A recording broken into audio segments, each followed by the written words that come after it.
টেলিযোগাযোগ এবং mobile network সব কিছুর নেটওয়ার্ক বন্ধ করে দিয়ে সারা দেশকে সারা পৃথিবীর সঙ্গে বিচ্ছিন্ন করে রেখেছিল এবং এই বিচ্ছিন্ন করে রাখার কারণে দেশের হাজার হাজার কোটি টাকা লেনদেন বন্ধ হয়ে যায় এবং দেশ হাজার হাজার কোটি টাকা থেকে ক্ষতিগ্রস্ত এবং বঞ্চিত হয়।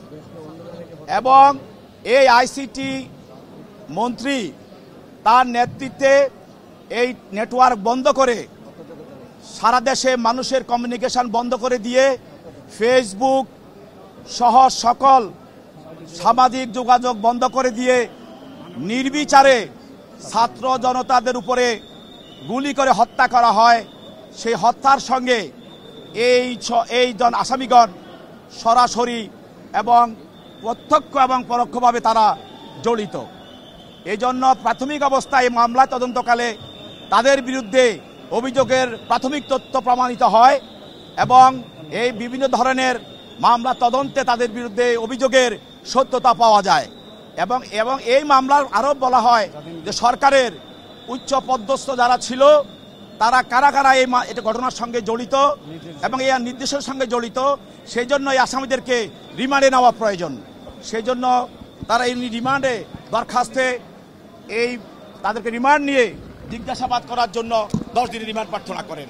বিজ্ঞ আদালত রিমান্ডে দরখাস্ত দেখে শুনে এই দরখাস্তের গুণাগুণের উপরে ভিত্তি করে সন্তুষ্ট হয়ে তার 10 দিন রিমান্ড মঞ্জুর করেন। আসামি পক্ষে আইনজীবী ছিলেন, তিনিও তাদের জামিনের প্রার্থনা করেন এবং এই রিমান্ড দরখাস্তের বিরোধিতা করেন।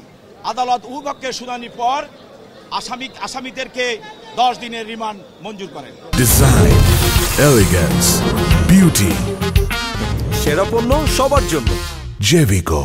এটা একটা হত্যা মামলা।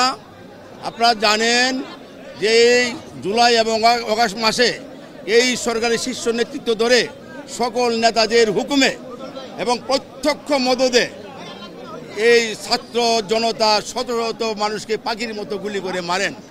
এই জন্য ছাত্র জনতা অত্যন্ত ক্ষুব্ধ। আমরা আদালত পারোয়ারে দেখতে পেরেছেন, মাননীয় আদালত উভয় পক্ষের শুনানি শেষে যে রিমান্ডটা অত্যন্ত যৌক্তিক এবং তাদেরকে অধিকতর জিজ্ঞাসাবাদ করে এই মামলার আরও যারা আসামি আছে তাদের নাম বাহির করে আনার জন্য প্রার্থনা মতে 10 দিনের রিমান্ড মঞ্জুর করেন। এই আজকের আদালতের আদেশে আমরা সন্তুষ্ট এবং আমরা আশাবাদী যে প্রকৃত যারা অপরাধী তাদেরকে জিজ্ঞাসাবাদের মাধ্যমে সে বের হয়ে আসবে এবং এটা সর্বোচ্চ সাজা হইল মৃত্যুদণ্ড। সেই মৃত্যুদণ্ডের জন্য দেশবাসী তাকিয়ে আছে এবং আমরা আশাবাদী যে ট্রায়ালের মাধ্যমে তাদেরকে সর্বোচ্চ শাস্তি দেওয়া হবে। সবাইকে ধন্যবাদ।